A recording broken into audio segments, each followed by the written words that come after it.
Ignition sequence start. 6, 5. Since the 1960s, the world's eyes have zeroed in on Florida, Cape Canaveral.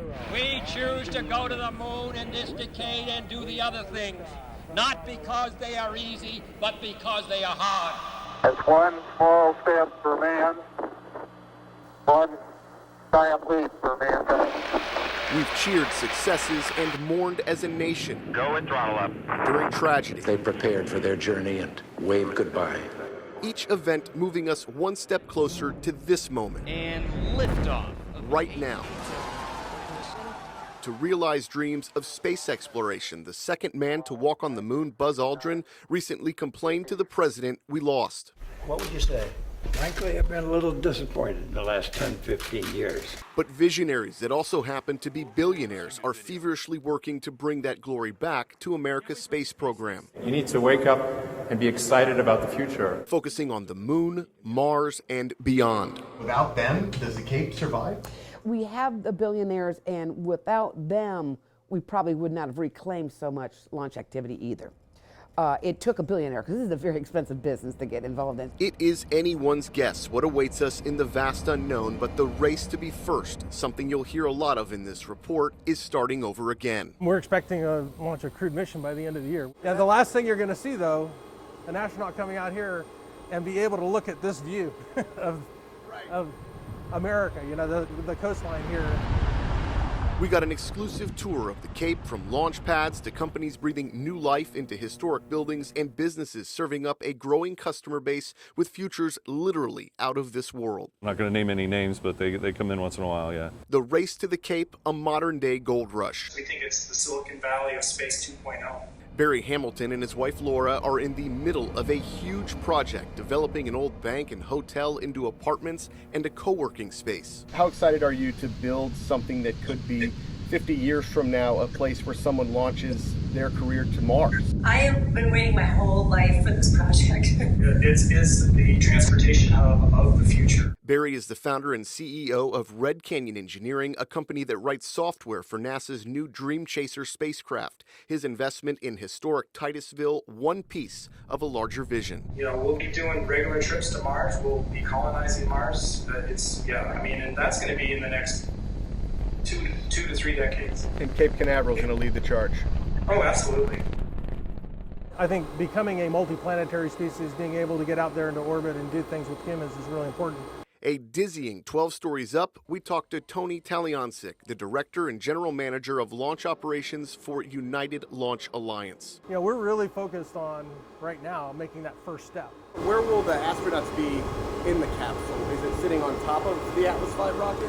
So the capsule will actually be directly in front of us. You'll see the crew access arm will go straight out here, and the astronauts will walk right down this path out into the door of the capsule, be able to secure themselves in, secure the door. We have booster ignition and liftoff. Space travel is a world of firsts and lasts. The first to Mars, the last phone call home, the last vision of Earth, and the first time private companies are leading this charge. This will be out at the capsule. They'll walk into the white room. I feel excited just walking in here and I'm not even going to space.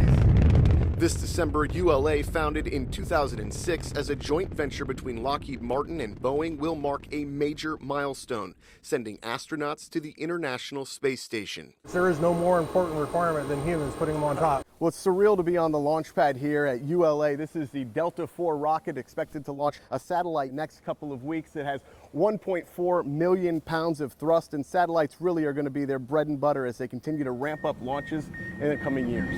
And the demand for satellites for communication, the market has opened up because the costs have gone down. Linda Weatherman is the president and CEO of the Economic Development Commission of Florida's Space Coast. It's a second golden age for space exploration.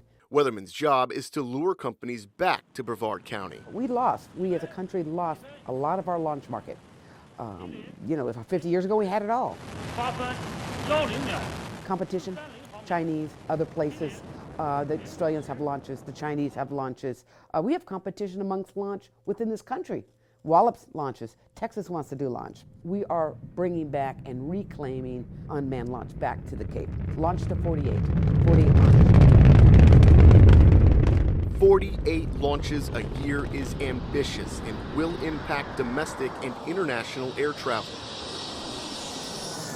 Our airspace joins right over Cape Canaveral. So for the entirety of my career, all launch activity out of the Cape has heavily impacted the airspace that I work. Air Traffic Controller Paul Behan is the National Commercial Space Integration Representative for the Air Traffic Controllers Association. Behan says right now they can't track rocket launches on their radar. And software to communicate with launch operators is still in the works. Up until this point, engineers at the launch facilities were literally doing arithmetic with pencil, paper, and taking those parameters and forwarding them into the Air Traffic Control Command Center for dissemination. Depending on the type of launch, the FAA will lock down airspace from the Cape to the middle of the Atlantic, sometimes a 1,000-mile stretch, impacting commercial and private flights. So now you're adding more airplanes to already busy airspace. So what that most often results in is what we call ground delays.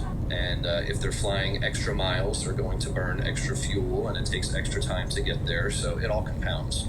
39A is right about where that pine tree is.